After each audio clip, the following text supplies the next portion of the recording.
Hey, hey, hey. It's the Chaos Queen here, and you're listening to the Geekcast Radio Network.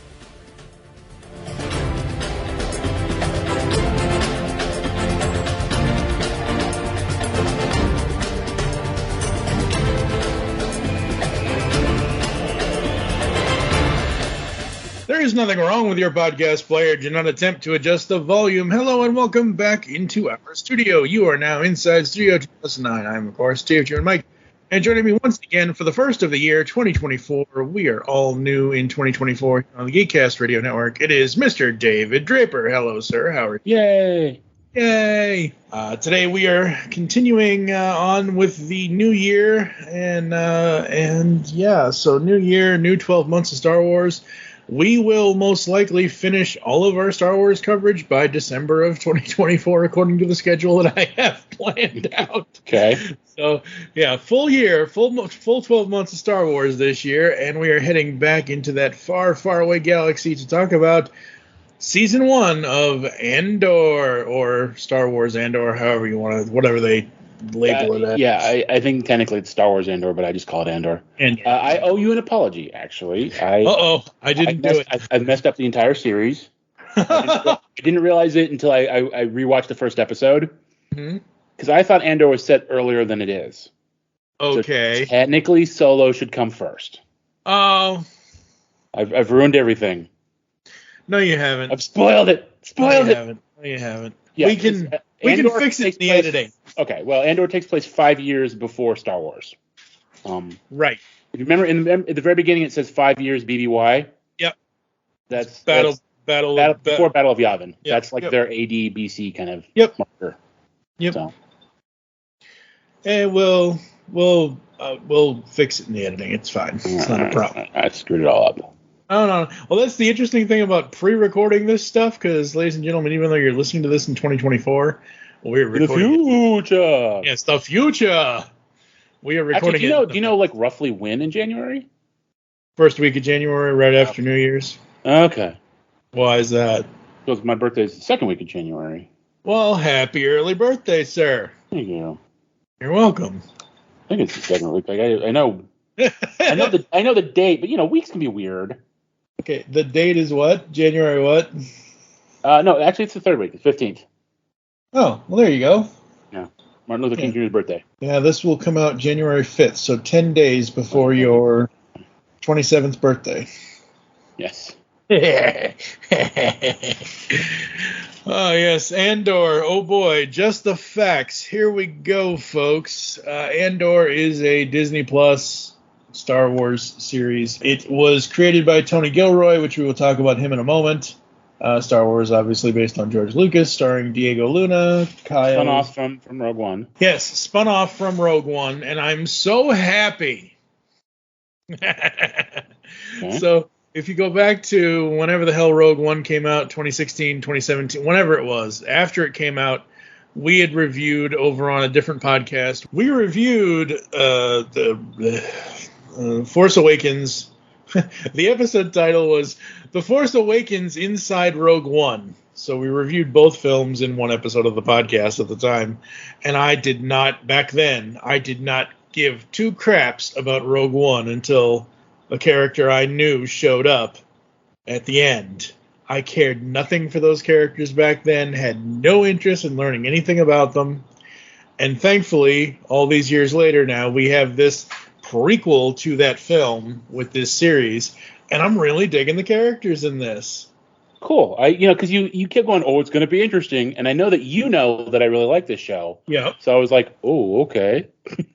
Like, does he hate it? Does he think it's garbage? No. A fight? No. Fisticuffs? So I was like, okay. Well, I mean, I know that a lot of fans did not necessarily like it. The show itself is literally a slow burn. I'll let you get back to the facts in a minute, but like the show itself is literally a slow burn, and I think acceptance of the show was a slow burn. It was like after it aired, there was a lot of buzz about how good it was, and people suddenly kind of came back to it. Because to be fair, that first arc does move a little slow. I'm fine with that, but I can see where people, because Star Wars is kind of known for faster, more intense. That's the famous George Lucas quote, faster, right. And it's not that. It is as different from Star Wars you can be while still bebeing Star Wars. And we'll get into what I mean by that in a little bit. But like I think that's what really sells it for me, is that it's because fanboys are always wanting the same thing but different.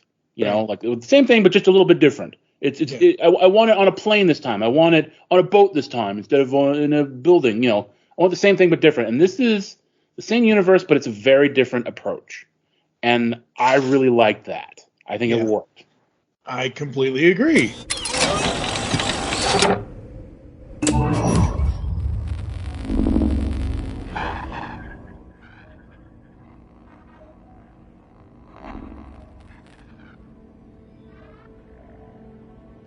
My name is Marva Karasi Andor. I'm honored to stand before you. I'm honored to be a daughter of Ferrix, and honored to be worthy of the stone. A stranger. Feel as if I can see you. I was 6, I think. First time I touched a funerary stone. Heard our music. Felt our history. Holding my sister's hand as we walked all the way from Fountain Square. Where you stand now, I've been more times than I can remember. I always wanted to be lifted. I was always eager, always waiting to be inspired. I remember every time it happened, every time the dead lifted me. With their truth.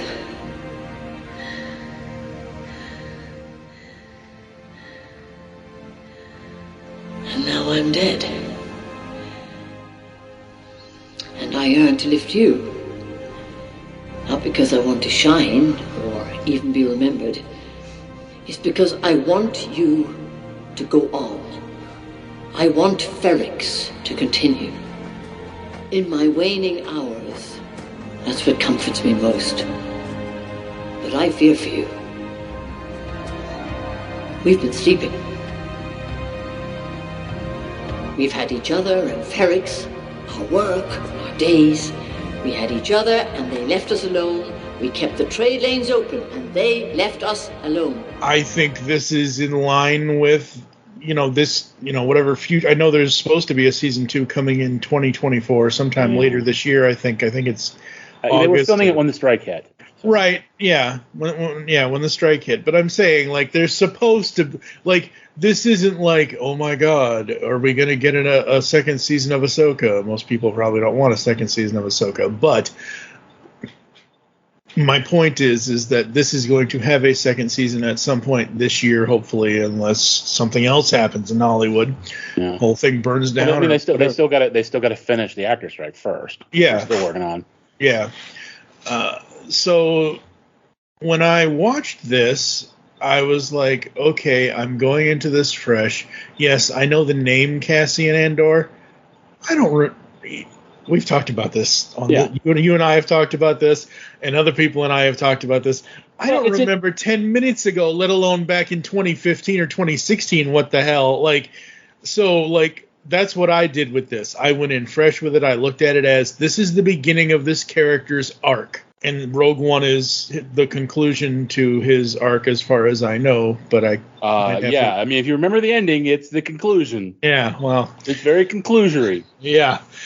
But my point is that, and as I say this in every episode, I love beginnings and endings. I love the middle too. The middle is great, but I need to know where shit started and where it ends, because that's the whole. You and I have talked about this on and off air about storytelling and blah blah blah blah blah. Well, yeah, so I think endings are very important. I think endings are not appreciated as much because a lot of storytelling because it's a commercial venture. Like sitcoms and TV shows aren't supposed to have endings. They're supposed to keep going until it gets canceled. Comic books aren't supposed to have these stories are written to always be kind of open-ended. And even with movies, they particularly horror movies, they cheat at the end, right? It's you resolve the story, and then you put a little thing at the end so you can have a sequel, so you can make more money, so you can do another one. And so that I think a lot of people just don't a lot of writers, a lot of creators don't appreciate how satisfying a good ending really is. Yep. Absolutely. So starring in this lovely series, 12-episode first season series, as I mentioned, Diego Luna as Cassian Andor. You have Kyle Soller, you have Adra Arjana. I'm going to screw these names up, folks. The two names that I saw in this that I was like, wait, what are they doing in here? Stellan Skarsgård and Forrest Whitaker. I was like, holy crap, Forrest, what is Nate Okay, from... so you must have forgotten, you really did forget Rogue One because he's in that. Yeah. Yeah. Yeah. I completely, Rogue One is But, yeah, so Forrest plays the live-action version of Saw Gerrera, who I just saw in Clone Wars when I did my whole animated series rewatch of the Star Wars cartoons. So so very, very awesome. But for me, Stellan Skarsgård, he's not just the scientist from the Marvel movies. He was the opposite to the late great Robin Williams in 1998's Good Will Hunting. He was his best friend and professor, former whatever. They were professors together in Good Will Hunting. He was Professor Jared Lambeau. But I mean, this guy has credits the mile long, 7 miles long. He debuted in 1972, and most recently for film, he's going to be in Dune Part 2. Yeah, he's Baron Harkonnen in Dune. Okay, very cool, very cool. And he's going to be Luthen Rael in Andor 2022 to present. So main role, awesome. That's so cool. I love that guy. He's so great. Yeah, he is my favorite part of the series. Oh, between him and Cassian, Cassian, and Bix. Is that how it's supposed to be pronounced? Is Bix Bix is the girl from Ferrex, right? Yep. Okay. Yeah. Yeah. The main Cassian's. There really wasn't a main there were three major. I mean, there were kind of four major female characters in the show. Yeah. Which is fascinating to me because there's all this political stuff bouncing back and forth, and the show has four strong female, at least four. I mean, there's like five. Because there's Mon Mothma, there's Bix, there's Deirdre, who's the ISB officer, and there's Vel, and then there's Vel's girlfriend who hates stormtroopers. But they're all strong, complex, flawed, multidimensional characters. Yeah. And I kind of, I don't want to step on you doing your thing, but one of the things I kind of loved in retrospect after, when I started thinking about the show is Deirdre's arc, the ISB officer. Because when you meet her, right, she's kind of I like characters that are smart and competent. Yeah. As a general rule.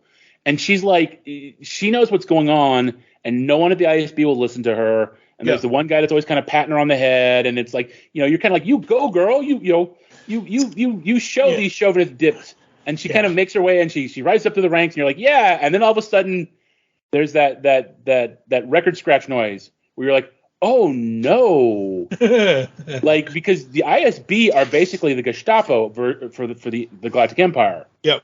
And you realize what it means for her to rise to the ranks and what she does in her position in the ranks, and it's horrible. And you're oh, I've been rooting for her. Yeah. Oh no. No, I knew as soon as I saw her, I'm she's the evil villainess.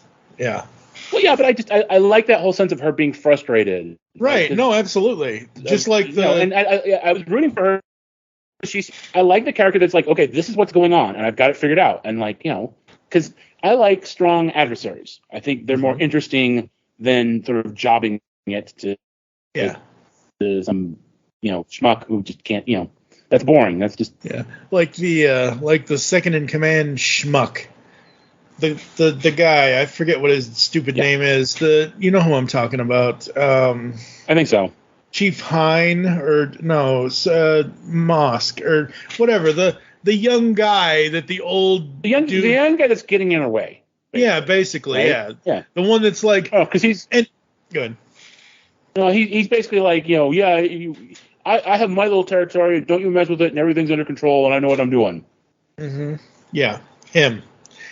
Although it's funny because my second favorite character, like one of my favorite characters, he kind of is my second favorite character.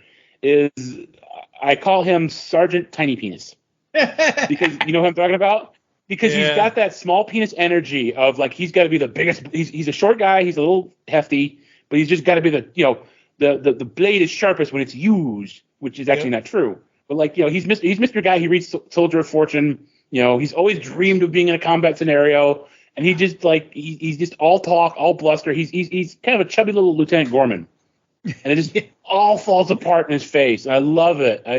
I one of the things I am sad about is that this particular Star Wars has been passed over in terms of the toys. Yeah. Because oh my God, I would buy everything from this. I mean, they've done Black Series, which I am not a fan of the Black Series. I actually broke down after rewatching. I broke down and I bought a Luthen Rail Black Series because I love that character so much. Right. I figured, but like I would buy him. I would buy all of them. Yeah. Like, because I love that show so much, but it just I think all we're ever gonna get is Cassian Vel, and then the robot. They did do the robot, but it was a Disney World exclusive. B. They did B, who's like the fucking heart of the show. Like I as I was watching it this time, I'm like, I know you love Chopper, but tell me you did not fall in love with B. Yeah, B is pretty awesome. B is so sweet. Because I love the idea. Because one of the things that made Star Wars feel so revolutionary at the time was the idea that, everything had dents, everything had rust, everything was used, right? At the time in science fiction, that was revolutionary.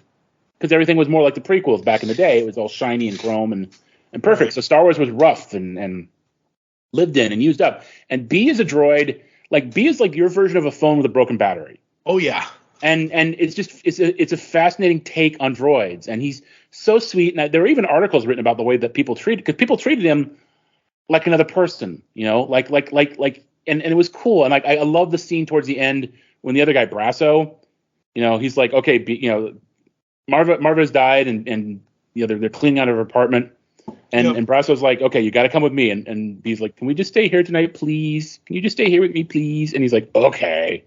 It's like, oh, I love it. And then at the very end, Cassian's like, you've never let me down. He's like talking up, like, you're leaving. It's like, yeah, well, I'm leaving you in charge because, because I trust you. You've never let me down before, buddy. And it's just like, just the show is so good. It is so good. And the funny thing is, when I watched the first episode, so I don't have notes on every single individual 12 episodes because it's a lot of cover. Ladies and gentlemen, I'm an idiot. We all know I'm an idiot. I was supposed to watch this a week before this recording, even though this recording will be published in the future. I blitzed it. I watched everything within 12 hours before we record. And I'm just like, I have notes in my head. We can talk about whatever if we want to bring up specific episode moments or whatever. But like, I was sitting here the other night and I was like, no, I can't sit here for 12 hours or however, because each episode is like that 40, 50, well, whatever. Man, I'm not sitting here for 12 hours watching this. I will lay in bed and watch it on my phone for 12 hours, fine, so I can consume it. But when I wrote down notes for the first two episodes, and I have 4 notes for episode 1. First note, this is the kind of Star Wars I like. Mystery, intrigue, and droids. Because B2 is have you seen, I think either you pointed it out to me or whatever.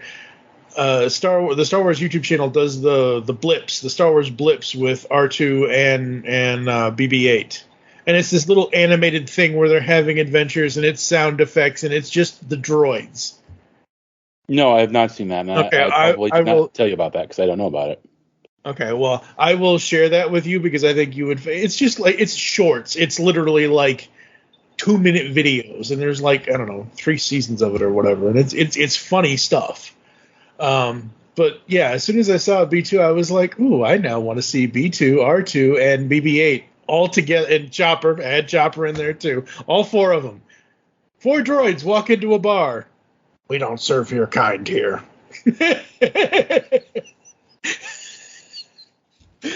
Oh, God. So yeah, going into this, I didn't know what to expect.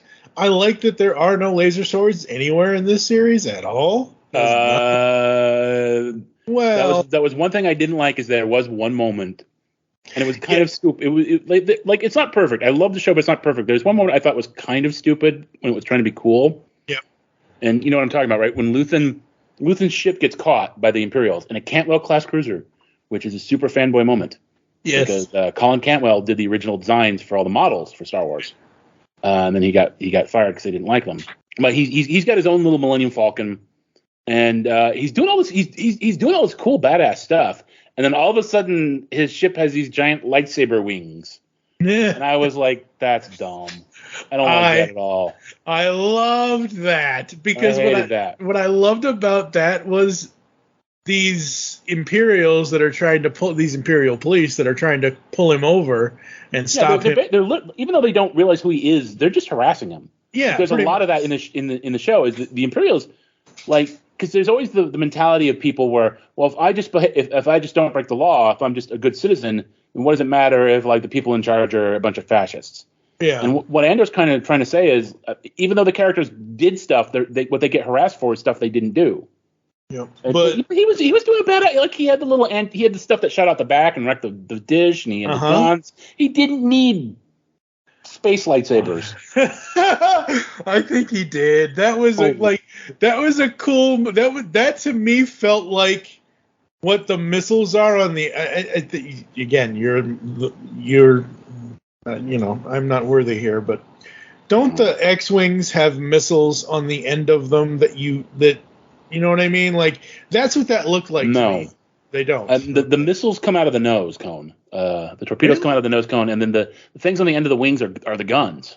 Oh, okay. Well, the guns. That's fine. To me, they basically just took the guns and turned them into laser swords for a ship, and I thought it was hilarious and funny as hell.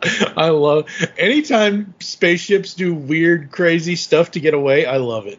That's just hilarious to me. I understand why you don't like it, but at least it wasn't somebody showing. Like, at least it wasn't Luke. Of course, it couldn't be Luke showing up. Obviously, it's 5 years before, whatever. But you know what I mean. Like, at least it's not somebody with a lightsaber showing up that we already know. And coming from me, that's weird, folks, because I'm the person in Star Wars that I need to know the characters that I already know. I don't really care about any of the blah, blah, blah. Well, I'm changing my tune on that I've watched. That whole approach is interesting to me because, and I've been thinking about it. You are in fact younger than me, and it occurred to me that like a lot of the media you consume, you go into it already kind of knowing who the characters are. Yep.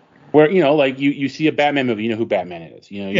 When you saw Star Wars for the first time, Luke Skywalker and Darth Vader, they were all cultural icons, and you would absorb that by osmosis. Yeah. Where most of the movies I saw as a kid, and even for me, I take it as a standard kind of thing that I go into a movie or book or TV show not knowing who the characters are, and that part of the show, part of what makes a show good or bad, is how they.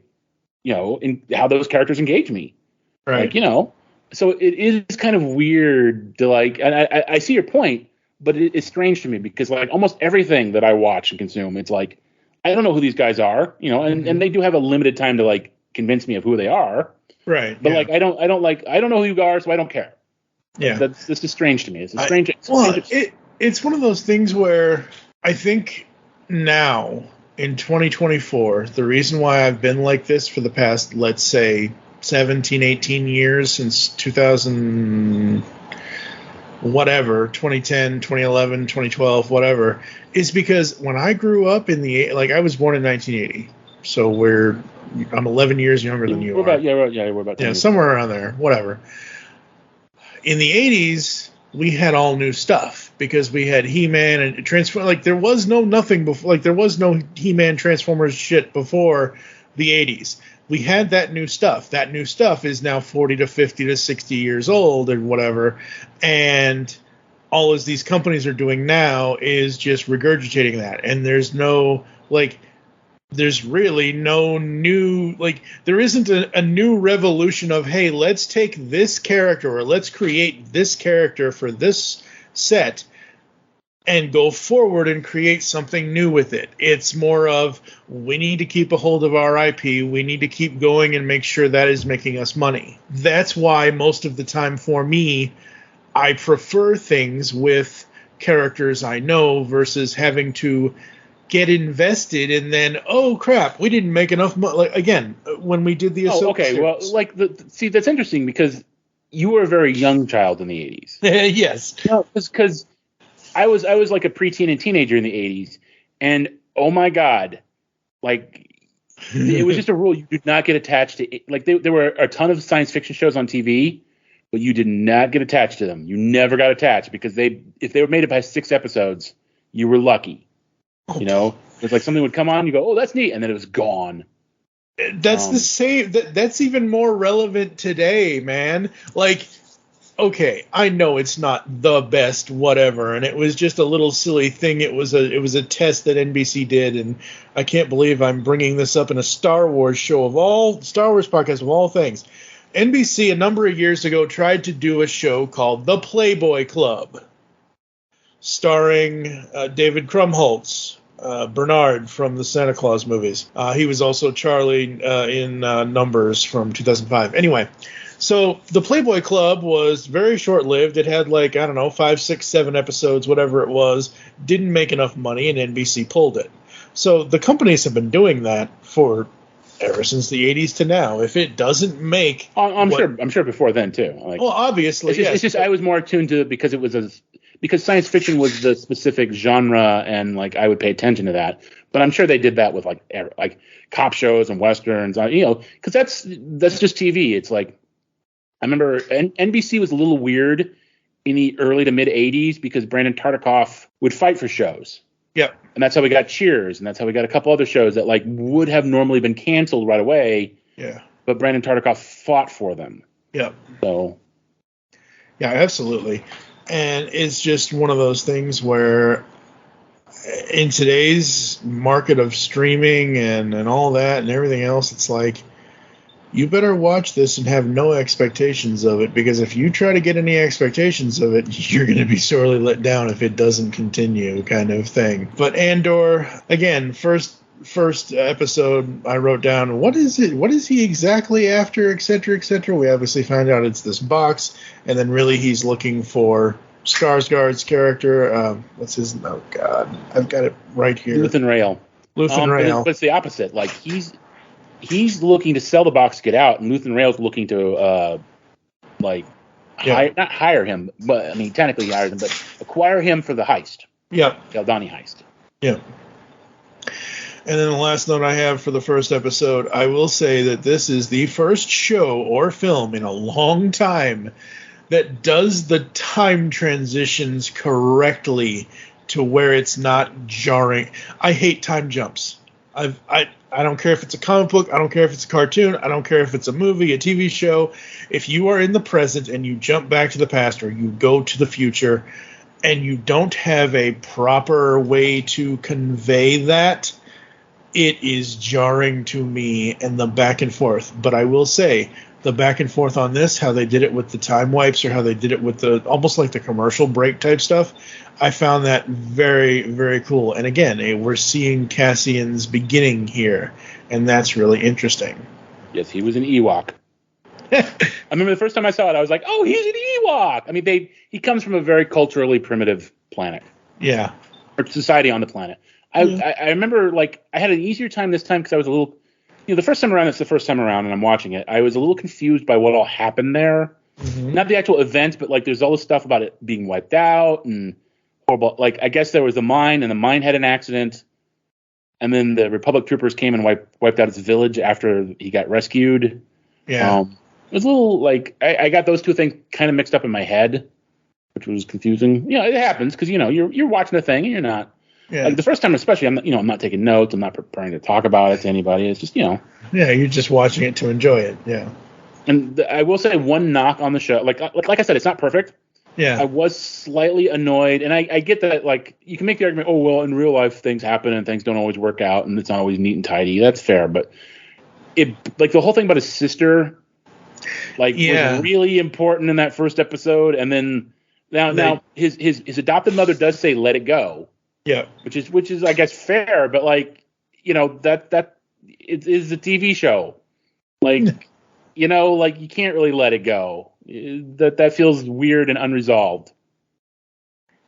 Yeah, it did feel weird and unresolved, and yeah.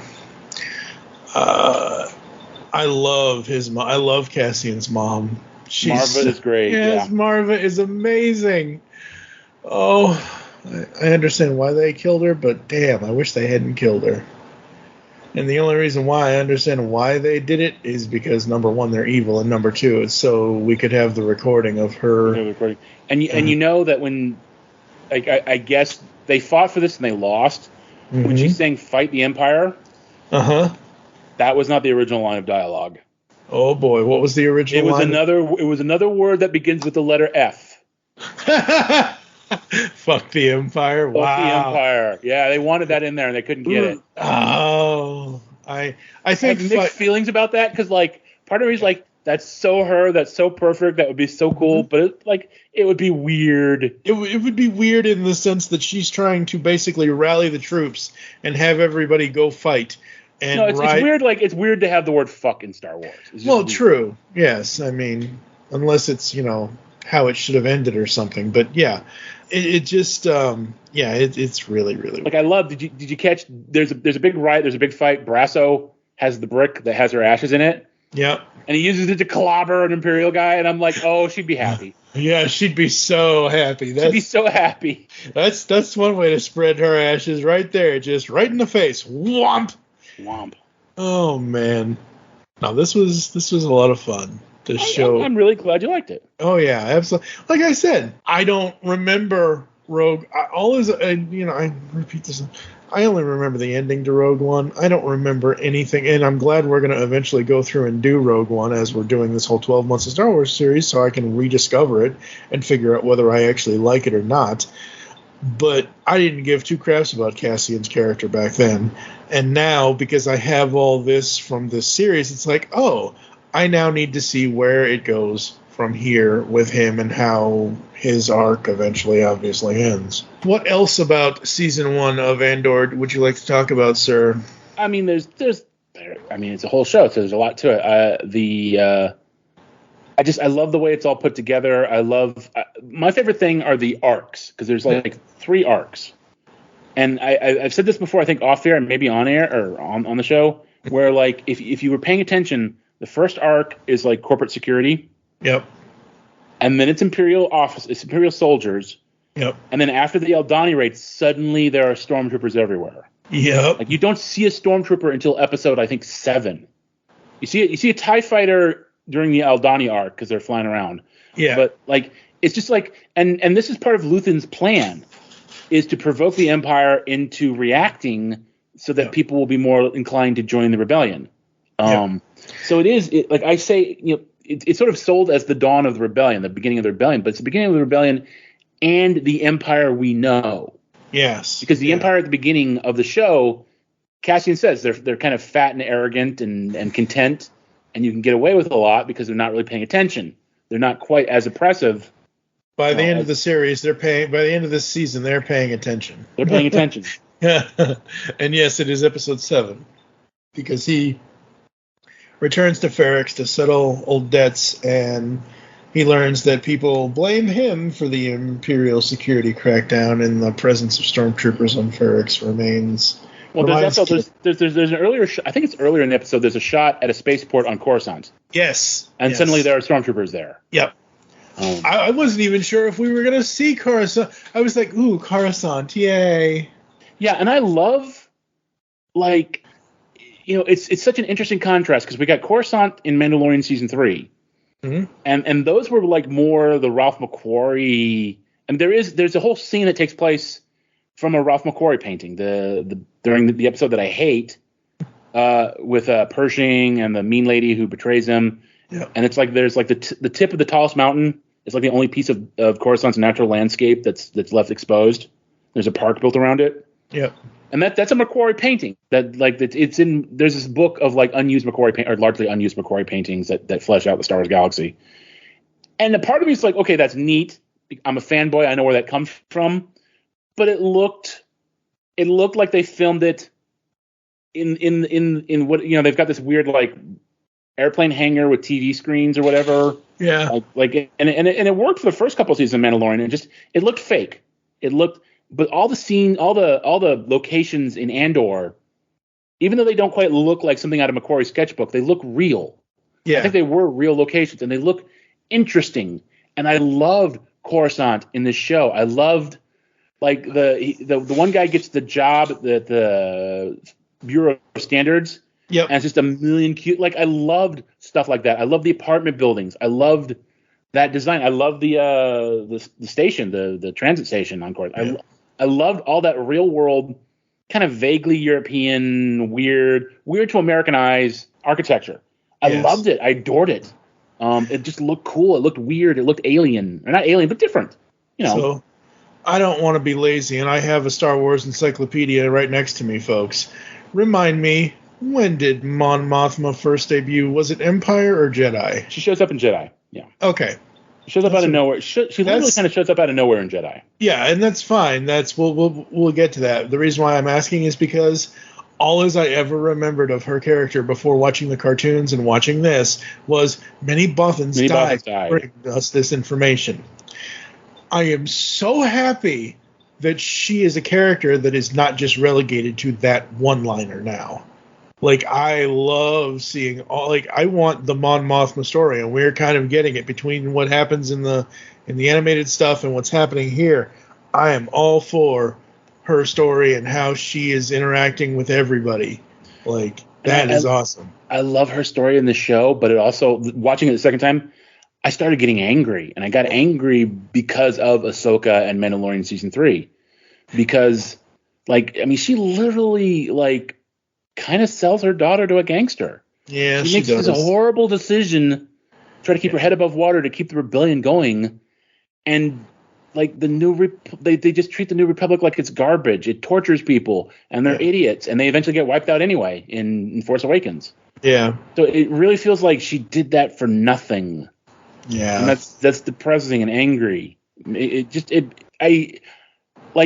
weird. It's like Andor and Rogue One are like these little gems in the poop that is Disney Star Wars. Yeah. And you see what could have been. You see what happens when someone who cares about the subject matter and wants to write a good story and be compelling and not just go, look, TIE fighters, give me money. Look, it's an X-wing, give me money. Yeah. Look, the stupid New Republic's stupid because they're stupid and they have to be an antagonist for the heroes.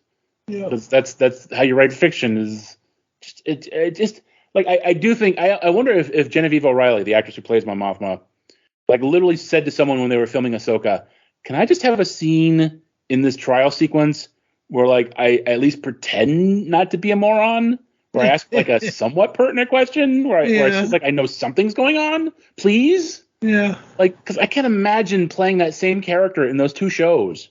Yeah. That would just be weird, because it's okay, here I'm smart, but I'm making all these really tough decisions, and here I'm on a council of idiots. Yeah. Okay. And going back to our Ahsoka coverage that we did last year, I don't need a security pass. I don't need the. I'm C-3PO. And she finishes his name, and I'm like, oh, the fanboy in me was like, oh, that's so great.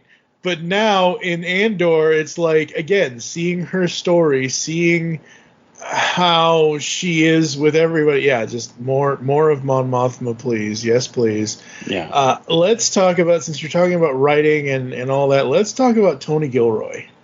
Okay. He is the creator. He's it says he's the main writer or whatever on Andor, but he also has a creative credit on it. But this guy, writing credits, oh man. 1992 is The Cutting Edge. Okay, I know everyone's going to be like, oh, The Cutting Edge, what are you talking? Like, the skating movie, people know. Dolores Claiborne, Extreme Measures, he was a writer on that. The Devil's Advocate, you've got Reeves and Pacino, and he wrote that. I love that movie. He did the adaptation of Armageddon, Proof of Life from 2000. He's the writer on the Bourne trilogy. Have you ever seen the? No. You haven't. Okay. No, but I know people really like it. And I know it's supposed to be pretty good. Yeah, he did the first 3 movies. He did not do the 4th one. That was the kind of. He did Identity, Supremacy, and Ultimatum from 2002, 04, and 07. And I love those 3 movies because it's freaking Good Will Hunting as this weird spy person type thing. Michael Clayton, Duplicity, State of Play, Bourne Legacy. He did write Bourne Legacy. That's the 4th one. And then Rogue One and Andor. And it makes sense because like Andor is a political thriller. Mm-hmm. So it was the rare instance where they got the right guy for the job. Yeah, absolutely. And it's a political thriller that doesn't beat you over the head with an orange mallet. Well, it doesn't have. I mean, like the beauty of Star Wars is like it's pretty obvious who the bad guys are. Like, yeah, it's yeah, exactly. The thing that I really love the most about Andor is, and I always try to find a way to say this kind of very carefully because I don't want to be insulting. Okay. But like the thing that's great about Star Wars, particularly the original movies, is that they spoke to the children in all of us. I don't want to say they're for children because that sounds very diminishing. Right. But I think they sparked that wonder, that magic, that excitement that you have as a kid, Yeah. And I think that's the beauty of them. They're very simple morality tales. Being for children isn't a bad thing, And I think that's the beauty. And I think that's weirdly that's the flaw, the biggest flaw of the Phantom Menace, is that because he was trying to do because he was doing all this political stuff, like not political thrillers, but like trade routes and Senate procedurals, and so he was trying to balance it out by being extra childish because Jar Jar steps in poop, he gets farted on. And it was a weird mishmash. And I think, then Attack of the Clones just was weird and didn't work. And then I think Revenge of the Sith, I think he was trying to aim for a 13-year-old audience, which is why it probably works better.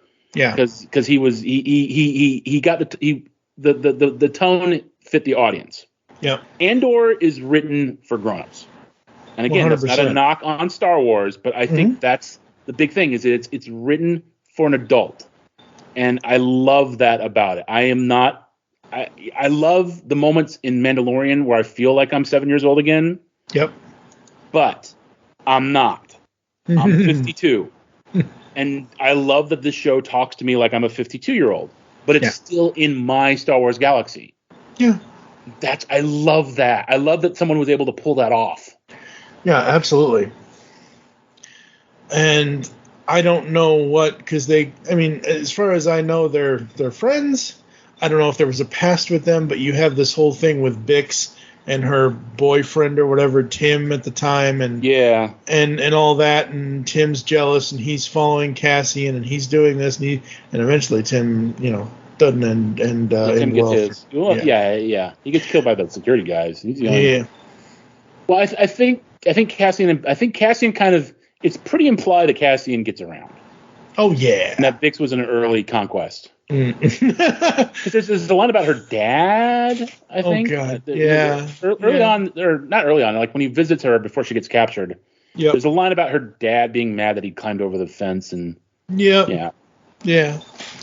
But I love her character. I just, man, need more of her character. I just cannot. I'm so excited for this whenever the second season happens. And I don't know if we want to skip all the way to past the credits at this point in the podcast, but. Are you glad? Would you have caught that if I hadn't said anything? Probably not, because as soon as the credits start rolling on Disney Plus shows, most of the time I don't stick around. I figure, it's all these whatever. And look, credits are great. Everybody needs to have credit. Everybody who worked on something, I give credit to everybody. But half the time I'm like, Yeah. okay, what's the next episode I need to start watching now? I think most people are. I think that's one of the genius things about Mandalorian was that it had the cool concept art. Yes, So you kind of enjoyed looking at the concept art and like staying through the credits. Yep. Yeah, I don't even remember. Like it's weird because when something really like gets to me, you know, when I enjoy something a lot, I will kind of go in this weird, like I don't want to let it go, and I'll just kind of like. So the first time I watched it, I just let the credits roll because I wasn't ready to go yet, and then the thing popped up. This time around, ironically, I forgot about that scene, so I didn't see it, and then like later that day, I was like, oh damn. Okay, I got to make sure to tell Mike because I got to make sure Mike catches it because it's such a great. Because the whole thing is during. So to set it up, there's the third arc is Cassian gets arrested. Yep. On a totally bullshit charge. Yeah. He gets sent to this prison, and it's a prison factory, and they're making this doodad. And at the time, oh my god, like the internet was like, what are they making? They had all these theories, they had all this speculation. Everybody was like really fascinated with what they were making. And I was kind of like, I didn't really care. I was like, it's a thing. They're making it like because the thing isn't important. Yep. Silly me. Like the important thing is that he's in a bad situation, and they gotta they gotta make a quota, and they gotta get down with the team. And then there's this great moment because freaking Andy Serkis as Kino Loy. There's this moment which is just like, I mean, like if he doesn't submit that for the Emmys. Yeah, I know, right? Because they're working in this prison. And his whole thing is he's the floor manager, or Andy Serkis is the floor manager, and he's just counting down his days. He's got like another 2 years or something. He's got his time's getting shorter. He just wanted to do his time, make his quotas, get out of there. And they find out that that when people get out, they're just being moved around. And the way they find that out is a guy got moved around to floor 2, and everybody rioted, and they murdered every single one of them to keep the secret. So they now know that nobody will ever leave. And the look on his face, because his whole world has been about doing his time and leaving. And just you're watching a man's entire reality crumble. And the horror of the reality of what he's dealing with. And having lost everything that he's clinging to. It is like, and then another thing, like I sort of hate about the show, I sort of love about the show, is this show takes cheap fucking shots. Yes, it does. During the robbery, there's a bunch of guys who get killed cheaply, and the one little idealist guy with his journal gets like crushed by a stack of credits when it falls on him. I was like, that's a cheap fucking shot, man. They were already out of the hangar. Yeah. And then during the big escape sequence, they have to jump out into this ocean, and Kino Loy's like, I can't swim. I'm like, the first time I screamed at my TV, I was so pissed off. I was like, you bastards! But it's so cheap. My headcanon for is that he jumped anyway, and then that one of the other prisoners helped him get to shore. Yeah, this is my headcanon, which is mine. Yeah, absolutely. And fun fact, the guy that Andor escaped with, as a minor part, I didn't even know this the first time I watched it. He's in Rogue One. He's with the Rebellion in Rogue One. So that character comes back, kind of. I mean, like you kind of see him in like group scenes, but like he does join the Rebellion. Very cool, very cool. Yeah. That is awesome. That is so cool. Yeah. No, Andor season 1. I don't know if I'll go back. Okay, because I derailed us. This whole thing leads ultimately to a post-credit scene where you find out what those doohickeys are. Do you want to? No, you go. Okay, well, it cuts to these robots, these little droids are installing the doohickey. They're like star-shaped. They're like asterisk-shaped doohickeys. They're part of the they're part of the super laser of the Death Star. Yep. And they're building in Rogue One, the whole thing is about getting the plans for the Death Star, and ultimately Andor dies because he gets killed by a blast from the Death Star. So ironically, he actually helped make the thing that kills him in the end. Oh God, I hate when that happens. This show is like ridiculous with the depth and the. So if this is BBY 5, BBY 5, whatever the hell. 5. Yeah. How are they gonna do a season 2? Like it ends right before Rogue One, is what they're saying. Like some of the stuff is supposed to be Yavin. Okay. All right. Okay. I'm good with that then. Yeah. So then basically I have to move all the Star Wars stuff around if season 2 happens before Rogue One. No, I'm not doing that. No. Not doing that, folks. I have very, weirdly, I have mixed feelings about season 2. Because I think season 1 was so great, and my other biggest complaint about season 1 is I felt like I would have preferred it if it had been like a fire and forget, and everything got wrapped up in the end. Because I feel like the final episode kind of pulls its punches to get everybody out and in place for the next season. Right? Yeah. It's like the only people who really die are like super minor characters. Like Deidre should have been like murdered by the crowd. Like all these characters kind of get like pulled out and like just. I mean, I love the scene between Cassian and B, but like it's just like everybody kind of gets moved around so they can be there for the sequel. Yep. And I'm like, and at the time I was annoyed because I felt like it was a little cheap. And honestly, I almost kind of hate that that Andor has gotten more hype as it goes along. Because I think, as I said to you, I think it will attract more attention from the higher ups. That's all I'm going to say. Yeah. They'll want to be more involved.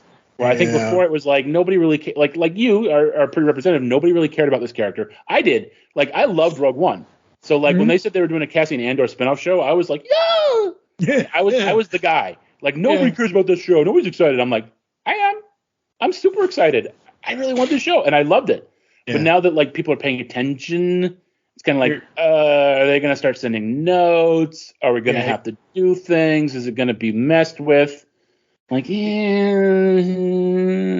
be good. Yeah, please be good. I want to know what happens to Luthen.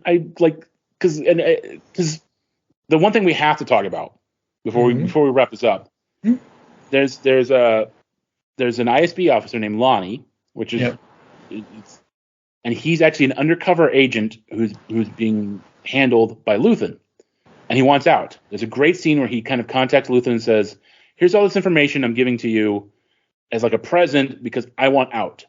And Luthen says, "I can't let you go." And it's like, well, I've got a kid, I've got all this stuff I can lose. And he says the line, "What's your sacrifice?" And Luthen gives this amazing speech, which is just, I love it.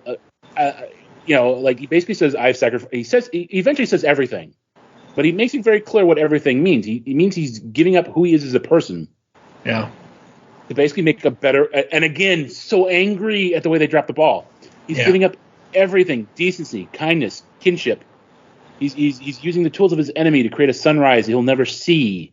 He's literally sacrificing himself to make a better world, and we know that it doesn't happen because the better world is in the Republic, which is garbage. Exactly. But I mean, I as far as I'm concerned, headcanon, Star Wars doesn't go past Mandalorian season 2. But my point is, I don't know my point, but I want to know what happens to his character, because he dies in season 2. He's got to die in season 2. Yeah. You want to know because you're now you were invested at the start with Rogue One, and I'm invested now with the beginning, like starting here and then getting to Rogue One. Like, oh, I finally understand. Like, it took this for me to understand why people liked him in Rogue One, even though I didn't give two craps about Rogue One. I fell in love with him from the first thing he does is murder a guy. And I'm like, maybe I'm a monster. Because the whole thing is he's meeting with an informant. The informant's been injured before. And because I don't know if you remember this very well, so I'll just lay it out. Go ahead. The informant's been injured, and like some stormtroopers kind of notice them, and they're in an alleyway. They're stuck. They got to climb over this thing to get out.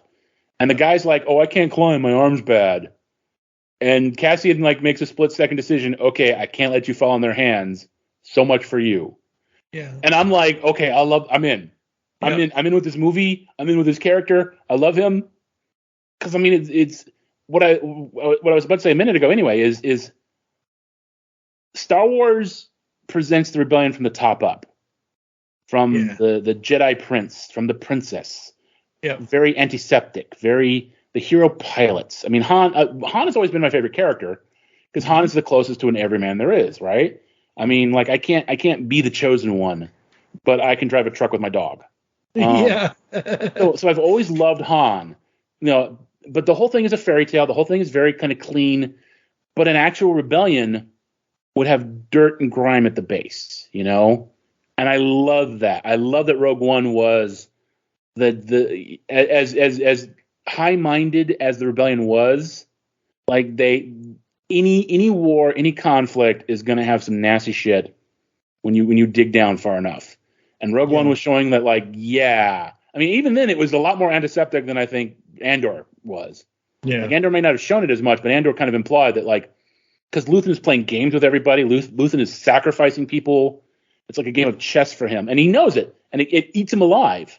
Yeah. That he has to do this, but he has to do it because taking down the Empire is the more important priority. Yeah. And I love that. I love that there's just like because again the initial one of the initial things about Star Wars was the rust, the dents. Yeah. And this is kind of the rust and the dents in the narrative. Like it's not all heroic pilots and medal ceremonies and triumphant music and shiny droids. It's blood and sacrifice and doing some dirty crap. Because in the end, the evil puffy monster man you're trying to take down is worse. That was the other weirdest thing about watching Andor. Was you're watching this complex political thriller drama, very very kind of grounded, very kind of realistic, and then at one point they mention the Emperor, and I'm just thinking of Ian McDiarmid as this puffy monster man at the center of this like deep, very kind of realistic thriller thing, and it all revolves around this goofy, evil, puffy sorcerer monster. So it's kind of it makes me laugh. So you want to know something really funny? Sure.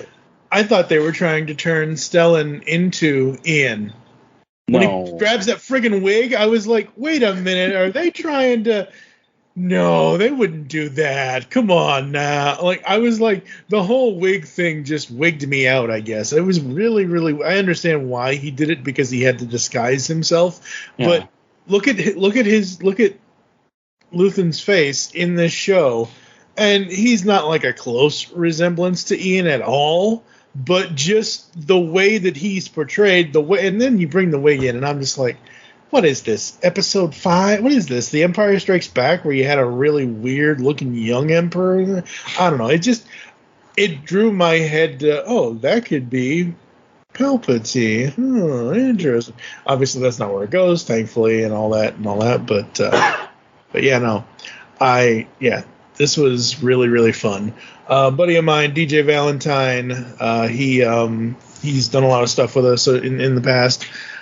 He said when I posted the picture of the main title when I was watching this, he said, "The last good Star Wars anything left." He's not wrong. Yeah. My buddy Brad, who listens all the time, he says, enjoyed it. Well, I've enjoyed all of the live action stuff so far. Probably most excited for season 2 more than the other series. So, yeah, I'm excited to see where these characters go. It's going to be interesting and fun and really, really cool. And we are going to have to do the continuity backwards because season 2 isn't coming out. And I'm not delaying this whole 12 months of Star Wars just to fit season 2 in between season 1 and We'll do it like Ahsoka. Yeah, pretty much. Yeah. One thing again, like, there's a lot of, because I'm, as much as I love Star Wars, I'm not the guy to do the YouTube video of like, this suit of armor was mentioned in this comic book from 19. Yeah. But there's a lot of that in the show. Like, there were a couple things I caught like a Gungan shield, but they mentioned that Cassian, I guess he served in the Empire because he served at the Battle of Mimbim. Okay. Which is a fun lore drop. Number 1, when we do Solo, we will see Mimbim again. Okay. And number 2, where that comes from is the original Star Wars sequel, Splinter of the Mind's Eye. So that little name drop is kind of a neat little. And I think I got to go back. I haven't rewatched. I can't remember the name of the planet that Bill Burr's character was on, where his like whole troop got wiped out. But that may have been Mimbim too. You remember there's a scene where he's like they're undercover in the Imperial Cafe, and he meets his former commanding officer who like sold his guys out, and they all got killed, and Burr shoots him. Oh, I don't remember that. Oh, it's like a real tense scene because Burr remembers this guy like sold them out. Okay. Burr remembers that, and he's trying not to shoot him throughout the entire sequence. And the guy is just like, please shoot me, I'm an arrogant prick. And finally he does, so they have to fight their way out. And I can't remember if that was Mimbim as well. Because they mentioned in Andor that like the Imperials like actually were shelling each other or shooting each other. Mm-hmm. and it's pretty chaotic in Solo. Like you actually see stuff on the ground in Solo, although there are like native adversaries in Solo. That's where Han meets Chewie, which is funny because Han and Chewie aren't in Splinter of the Mind's Eye. And you will have heard all of this, folks, at the end of last year, because I have now moved the schedule to have Solo come before this episode. Okay. No, it's fine. No, I feel bad. No. It's bad. I didn't know what I was talking about. Fine. I was just like, look at this before. It's weird that the whole rebellion only really took shape in 5 years. Yeah. That's a little weird to me. Yeah, rebellions usually take about a decade or so to. Yeah, I mean, he's been working on it. Like Luthen says, he's been working on it for 16 years. Yeah, and it's pretty clear that Saw Gerrera and some of the other guys have been doing stuff. Right. Yeah. But I guess the alliance. Yeah. The main core, the head. No, I don't want to say heads of state, but the heads of the alliance. Yeah, and like I get kind of tingly where I'm like, ooh. He's going to ask him, like, I'm thinking, ooh, the rebellion's already kind of there. I know it's not. But my thought was when Luthen was like, I have a greater cause for you. I have this. I have that. What if I told you can have all your dreams in one fell swoop? You can have the 20 million credits and everything else all at once. And my thought was, okay, he's going to ask him to join the rebellion, but that's not how it plays out. And that's fine. It is what it is, and I can't wait to see the rest of the whatevers. But that was my thought, was the reason why Luthen was looking for him was so he could, not just the heist, he could ask him to be a better person and, join a worthy cause. Because even though Cassian is, and I wrote this down just because it's a Star Wars staple. In episode 2, I think after we first meet Bix, Andor does something. And I wrote down, Andor, you scoundrel. Oh, man. I don't know. Like I said, I binge watched the 12 episodes in like 12 hours, so it's kind of blurring right now. But I remember writing that note down, and he did, because in episode 1, as we've already said, in episode 1 of the series, he kills the two whatever. The two security guards are like harassing him and like who are harassing, rob him. Yeah, pretty much. But there was something in episode 2 where I'm just like, oh, okay, I get it. He's essentially sort of, kind of, a little bit, tiny bit like an older version of the kid, Mr. Jedi. Oh God, not. Ezra. God, Ezra. How the fuck did I blank? Could it be? Was he harassed for money in the second episode? I don't. Like the guy who had, that's a funny scene. Yeah. So when he goes into the club, is it when he goes into it's when he's walking the streets of Ferrix and he runs into a guy he knows who's like, hey, you owe me money, and and then there's a big alien who's like working with him, and he's like, what are you doing here? And he's like, nothing. He talks the alien out of like being the muscle for the other guy, because that's the guy that sells him out down the end. But it was something like, it was essentially something like Han shooting first. It was one of those types. Hence why I said what I said. Like why I wrote down what I wrote down. I was like, oh, okay, that's what, and it was only the second episode. I was like, oh, okay, that's exactly where this is going. Yeah. But no, very, very enjoyable. It's one of those shows that I think everyone should watch, just to experience it, not necessarily for the whole continuity aspect of anything, but just to, if you're looking for a fresh piece of the Star Wars universe that doesn't have laser swords, this is it. Okay, technically the ship had laser swords, but that was one moment out of 12 episodes. I mean, if you're looking for kind of a cool political thriller that has really just a touch of science fiction to it, there's not a lot of sci-fi to it. No, I mean, aside from the fact they use spaceships to get around, it is kind of a. I mean, the beauty of Andor is it could be set during World War II. Yep. It could be set anywhere, anytime, almost. And it's a really good, cool thriller. It's a character piece. These characters are interesting. They're engaging. I mean, it's got, for 2023 audiences, for modern millennial audiences, it's got diversity. I don't know what more I don't know what more you want than like it's both got it ticks off all the boxes for the millennials, but it's also a good story with compelling characters, and stuff happens that is important, and things don't just happen randomly. There's two different types of writing. I can't remember what they're called, but there's one that's like thing happens, and then another thing happens directly because of the thing happening.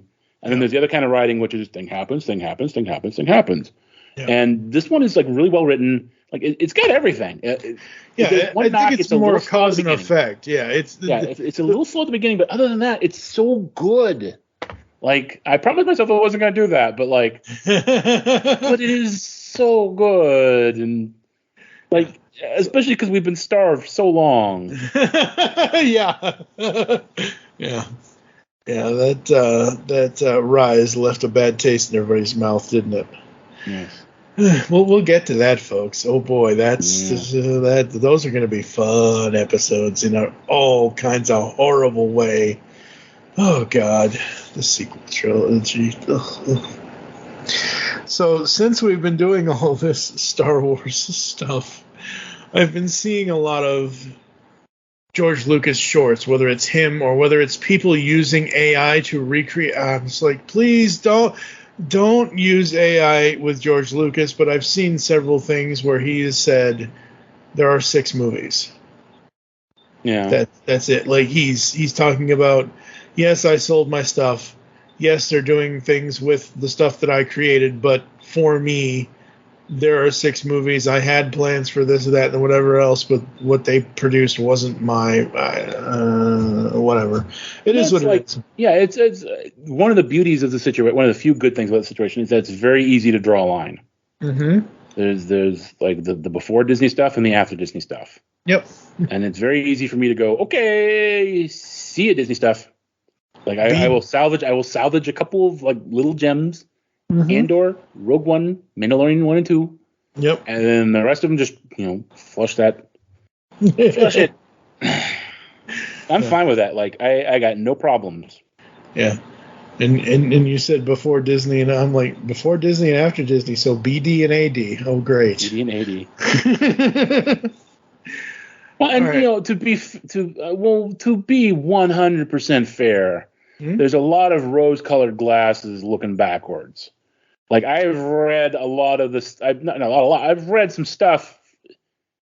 Let me put it this way: as bad as the sequel trilogy is, there was crap in Star Wars before then. There was garbage before. There was terrible crap in Star Wars before Disney got its hands on it. All right, it was not a perfect time. In fact, the weirdest thing about this whole sequel trilogy is the way that like everybody is being much, much kinder to the prequel trilogy. Yeah, kinder, gentler Star Wars. Yeah. And I think to some extent, I think that's fair to re-examine the prequel trilogy. But I'm just saying, like, it was not all sunshine and roses, and then Disney came along and like stomped on it. Oh yeah. There was poop. There was poop. There was plenty of poop to shovel back in the day. Yep. Especially in that trash compactor. Oh, yeah. All right, folks, we are going to rate this 0 to 5 with half points. What are you going to give season 1 of Andor, sir? 5. I'm surprisingly right. I thought I was going to take a couple of points off or a half point off, but no, I'm right there with you. 5s all around. It was really, really good. Again, like I mentioned at the beginning of this, mystery, intrigue, and droids. Like, yeah, B2 is awesome. B2 is amazing. B2 is there are so many. The beauty of it is you start to dig into like the secondary characters, and they're all really interesting. Like his buddy Barrasso, he's a cool character. Like he doesn't get a lot of screen time, but you just get the sense that he's interesting. He's got a life. Yep. Like, just this show is so well done. And one thing I will say before I do the ad break thing is that I didn't say earlier. I love how Cassian is trying to craft the story. Like, no, even though this happened, that's not the way you're going to tell it how it happened. Like, that reminds me of 25 years ago, 1998's Great Expectations with the adaptation with Ethan Hawke and Gwyneth Paltrow. Ethan Hawke, in a narration, opens the film. I'm not going to tell you how the story happened. I'm going to tell you how I remember it happening. Like, I love that Cassian is basically feeding everybody these stories on how, you know what I mean? That's just so cool to me. It's a great moment. So fun. All right. One thing I do want to say while we're summing up is that one of the biggest, stupidest complaints I saw about the show, there are fucking aliens in Andor. There are plenty of them. Like, everyone's like, there are no aliens in the Star Wars story. There are. And even if there weren't, there really weren't that many in the original. Like, you take out the cantina scene in Jabba's palace. Yeah, and there really weren't that. I mean, there was like one scene in. I mean, people always get pissy, like, well, Chewbacca's an alien. Yeah, okay, Chewbacca's an alien. You know, but I mean, BMO's a droid. Like, you've got that. Just there are aliens in the show. They don't have a big cantina sequence showstopper. Yeah, they don't. Like, but they don't need it because this show is not about that. Yeah, this show is not 1977, 1980, or 1983. It's not about that. It's about, like you've said in this episode, it's a political thriller with Star Wars on the edge of it kind of thing. It's a Star Wars story that has the more blaster effects than lightsaber. Like we've already said, it's about the common guys on the ground, not about the princes and princesses fighting their sword fights. Yeah, exactly. All right, you're going to hear some ads and some other stuff, folks. We're going to come back to close the show right after this.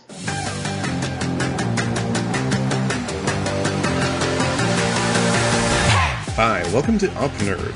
What is Up Nerd? Up Nerd is a podcasting network of shows hosted by me, The Uneven Flow. People have told me I like to talk at them about a pretty wide range of topics, comics, games, movies, books, whatever, and now I'll be able to talk at you. Along with the weekly show will be 2 bi-weekly shows. First we have Find You Pick, a show where one host picks a movie, then both hosts have to watch it. Then the next episode, the other host picks the movie. Each show will have a breakdown of why it is that movie was picked by that host, after which will be a discussion about what it is we just watched. Lastly, we have the show Top 3, Bottom 3. Similarly to Find You Pick, one host picks a television series, and the next week, the pick alternates to the other host. Here, the episodes of the show are chosen by the top 3 episodes and the bottom 3 episodes, as rated on imdb.com. Yes, this is probably the worst way to watch and review a television show, and yes, that's the idea. On our shows, I'll detail out how you can suggest things for us to watch. You can reach out and talk with the hosts, and maybe even appear on an episode. I hope you'll join me for this exciting new podcast adventure. I swear we're going to make it more than 8 episodes. Because the world needs another movie podcast. The Geekcast Radio Network presents for your listening pleasure the Cinema Geek. Hosted by Amanda, Kevin, Matt, and Dan. Each week we dive headfirst in the landscape of movies as we discuss movie news, play movie games, go in-depth on reviews, and even have a top 10 countdown or 2. Also, don't miss our director retrospective series, where we review noted directors' movies, film by film. Bottom line is, if you love movies and love podcasts, you need to experience the Cinema Geeks. You can find us on iTunes, Blog Talk Radio, or geekcastradio.com.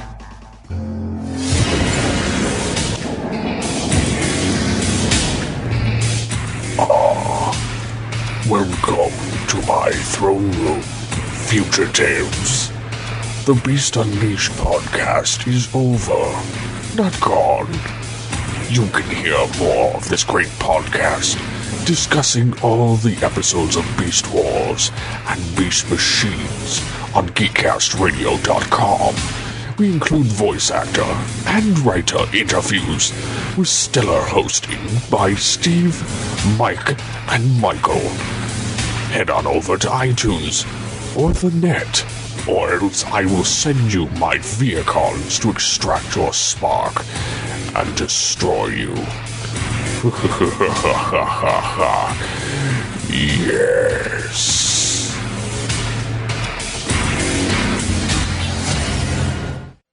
So let's say you're looking for a podcast of your favorite 80s comic books, G.I. Joe, Transformers, Ninja Turtles, He-Man, etc. Where are you going to go to find us?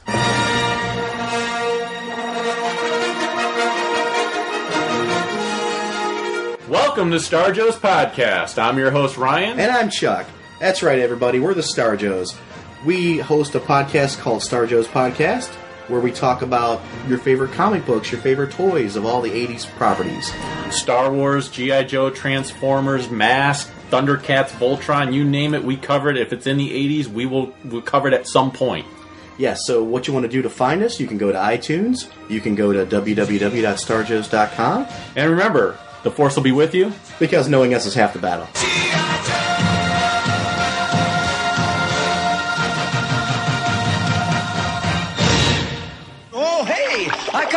Since 2009, we have been the premier cartoon podcast here at the Geekcast Radio Network. We are Tooncast, from taking you beyond the cartoons we grew up with to seasonal saucy toon talk, and now we get the origins of toonsters everywhere as we ask guests 30 questions about their cartoon watching experiences, plus so much more. Tooncast is back. Join me, TFG1Mike, and the rest of the GCRN crew as we give you all the toon talk you will ever need, only on the GCRN and wherever you consume your podcasts. We are beyond good, beyond evil, beyond your wildest imagination. We are all tunes all the time here on Tooncast. Yeah. Hello, geeks and geekettes! Looking for a podcast that covers a vast array of topics? Then check out Altered Geek Unleashed, where we discuss our thoughts on this week's geeky news, tech, gaming, television shows, movies, cartoons, comics, and more. So, get altered, get geeky with the Altered Geeks, every Friday on the Geekcast Radio Network.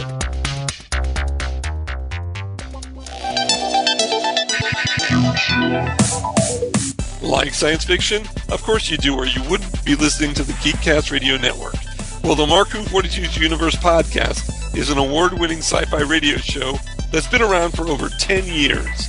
We cover everything from Doctor Who to the MCU to pop culture and everything in between. A new show drops on Tuesday mornings on the GCRN website and all of the major podcast platforms. So listen to the Mark Who 42's Universe podcast from the universe and beyond. On the Simplistic Reviews podcast, we talk movies. We talk TV. We talk... Hello, Julie, what the heck are you doing? Trying to make our spots sound more exciting by adding explosions. Yeah, I'm pretty sure you could have got the point across with sound effects, not the real thing. Car. Download the show on iTunes or at simplisticreviews.blogspot.com. I'm sure your insurance company will cover that. No, they won't. No, they probably won't. The Empire is a disease that thrives in darkness. It is never more alive than when we sleep. It's easy for the dead to tell you to fight. And maybe it's true. Maybe fighting's useless. Perhaps it's too late. But I'll tell you this. If I could do it again, I'd wake up early and be fighting these bastards from the start. Fight the Empire! We are back here inside Studio 2009. Any final thoughts before I run through the closing, sir? I think we've summed it up. It's a really good show, and I'm glad you enjoyed it. Yeah, absolutely. Because I didn't there's a huge difference for me as the content consumer that I am. If I've seen something and I don't like it, and I have to go back and try to see if I can like it, kind of thing. And like we already said in the last hour or so, when I first watched Rogue One all those years, that is so far removed from where I am now. So that's why we're doing this the way we're doing it. We're doing it in continuity order and all of that. And yeah, I really... And again, this is coming, I didn't know this. I didn't know Tony Gilroy was the creator of this show, the main guy, whatever. And then looking at his credits like we've already done, I'm like, oh, no wonder why I like this show. He did the Bourne stuff, and I love those first three Bourne movies. The fourth movie, whatever, but The ones with Matt Damon were amazing. All right, folks. Thank you for joining us here inside Studio 2009. If you'd like to get in contact with us to leave feedback for the show, there are several ways to do so. Visit the website, geekcastradio.com, where you can listen to and comment on all of our content. Send an email to feedback@geekcastradio.com. Here are all the ways you can listen to us nowadays: Apple and Google Podcasts. Leave us reviews, please. Spotify and any other podcatching client you choose to use. Follow us on X. It's at Geekcast Radio for the network, at It's ITS Studio 2009, all one word. For the show, I am at TFG1Mike. Dave doesn't do social media. Well, he does, but very rarely. Just not on that platform. Become a fan on Facebook. Go to facebook.com/Geekcast Radio Network. You can also check out Studio 2009 podcast over there, as well as joining the Toy World Order fans group, is where you can see all of Dave's stuff that he talks about. Join us next time when Jesse Jackson and Sylvan Groth from Perfectly Good Podcast. Jesse also does Set Listing Brews. So they are going to join me, and we're going to talk about 2002's The Rookie, starring Dennis Quaid and a bunch of other people. So that's what's going to happen next time on the podcast. For now, I am TFG1Mike with David Draper. You'll hear us back in the studio soon.